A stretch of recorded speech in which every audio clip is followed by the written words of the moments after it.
ভালো একটা প্রোডাকশন, একটা অভিনয়ের জায়গাগুলো যেন ঠিকঠাক থাকে সেইটা নিয়ে কাজ করা। এবং আমার মনে হয় সেই জায়গা থেকে প্রত্যেকটা সেক্টরে আমাদের টিমে যারা যারা ছিলেন সবাই, শিহাব ভাই খুব যত্ন নিয়ে সেই কাজটা করেছেন এবং আমরা যারা ছিলাম আমরাও চেষ্টা করেছি আমাদের জায়গা থেকে। এবং এই পরিশ্রমের ফলই হয়তো দাগি সবাই খুব পছন্দ করছে। বাট এই ছবিটা হিট যেতেই হবে এটা মাথায় নিয়ে তো আর কাজ করা হয় না, এই ছবিটা দর্শকের ভালো লাগতেই হবে এটা মাথায় নিয়ে আসলে কাজ করা হয়। তো সেই জায়গা থেকে দর্শকের ভালো লাগছে, আমার মনে হয় এটাই আমাদের প্রাপ্তি।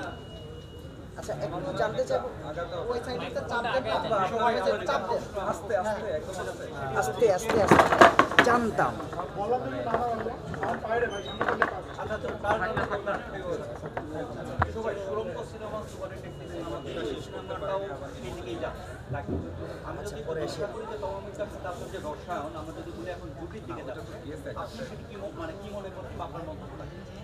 না নেতা জুটি দেখুন, আমার কাছে মনে হয় কি, দেখুন আমি যখন নাটকে রেগুলার কাজ করতাম সেখানেও অনেকে আগে যেমন আমাদের দেখার সৌভাগ্য হয়েছে, আমরা বলতাম যে আফজাল সুবর্ণা, বেলিয়াপা পিচুসদা, হ্যাঁ, মিতা আপা আল মনসুর, এরকম অনেক জুটি আমরা এক্সপিরিয়েন্স করেছি নাটকের ক্ষেত্রে। এবং এর পরবর্তীতেও জাহিদ ভাই, তৌকির ভাই যখন তারা ছিলেন তখনও একটা জুটি প্রথা ছিল।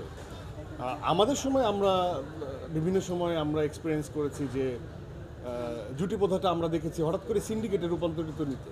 অনেকে বলতো যে তারা এক হয়ে কাজ করে, এটা জুটি না। তো আমার কাছে সবসময়ই মনে হয় যে এই যে জুটিটা হয়ে ওঠা এটা একটা ব্লেসিংস। এটা অনেকে অনেক বছর ট্রাই করেও কিন্তু একটা জুটি আসে। হ্যাঁ, আমার কাছে এটা সবসময় মনে হয় ব্লেসিংস, যে দুজন মানুষ একসাথে পারফর্ম করছে, সেটাকে অডিয়েন্স একদম গ্রহণ করে নিল, এটা একটা ব্লেসিংস। যেটা আমার সাথে মেহজাবিনের ছিল, আমার সাথে টি-শার্ট ছিল। সিনেমার ক্ষেত্রে হ্যাঁ, এটা সত্য যে আমার সুরঙ্গের আমার ফিমেল কো আর্টিস্ট তমা মির্জা, দাগিতেও সে আমার ফিমেল কো আর্টিস্ট।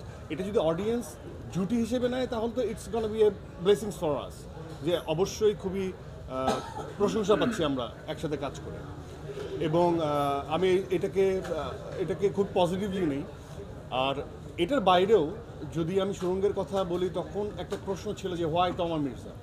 আমার মনে হয় সেটার অ্যান্সার আপনার সুরঙ্গ সবাই পেয়ে গিয়েছিল। অ্যান্ড আমি দাগি রিলিজের আগেও আমাকে অনেকে বলছে যে আবারও ভাইয়া তমা মির্জা।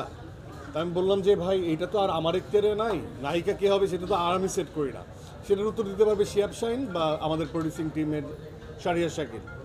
তো কিন্তু আমি এতটুকু বলতে পারি যে আফটার ওয়াচিং দাগি সবাই আবার অ্যান্সারটা পেয়ে যাবে যে হোয়াই তমা মির্জা। সো এই যে পারফর্মারের যে দক্ষতা বা পারফর্মারের উপর যে আস্থার জায়গাটা, সেটা যেমন শিহাব শাহিনের আমার উপর তৈরি হয়েছে, এবং আমার যেমন অ্যাজ এ ডিরেক্টর শিহাব শাহিনের উপর একটা বন্ডিং তৈরি হয়েছে। তো শুধুমাত্র জুটি যে তমা মির্জা আর আমার, তা না। আমার জুটি কিন্তু একজন শারিয়া শাকিলের সাথে, আমার সুরঙ্গের প্রডিউসার উনি, আমার দোস্ত মানুষ, এবং দাগের প্রডিউসার উনি। সো এনি হেলদি জুটি বা হেলদি আমি বলবো সিঙ্ক্রোনাইজেশন অ্যাজ এ টিম যখন সিঙ্ক হয়ে যায়, এটা ওয়ান কাইন্ড অফ ব্লেসিংস। এটা শুধুমাত্র পারফর্মারের ক্ষেত্রে হয় না, যুগে যুগে ডিরেক্টররা একই ডিওপি নির্ভর, এটা সিন্ডিকেট না, কারণ তার সাথে তার বোঝাপড়াটা অনেক সুন্দর। একজন স্ক্রিপ্ট রাইটারের সাথে যে তালমিল, সেটা তার বোঝাপড়াটা, এটাকে আমি বলি বোঝাপড়া। সো আমরা ব্লেসড যে আমরা আমাদের চরিত্রগুলোকে ফুটিয়ে তুলছি এবং একইভাবে, এবং এটা দর্শক পছন্দ করছে।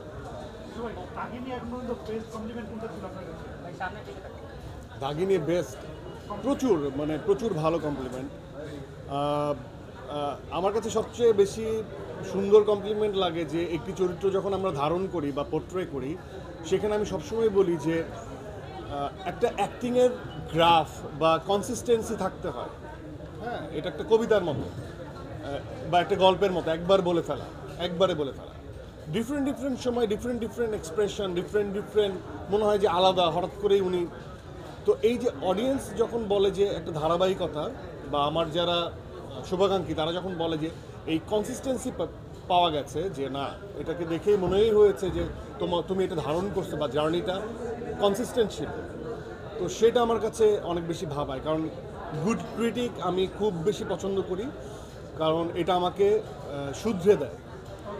শাকিব ভাই কিছু জানতে চাই শাকিব ভাই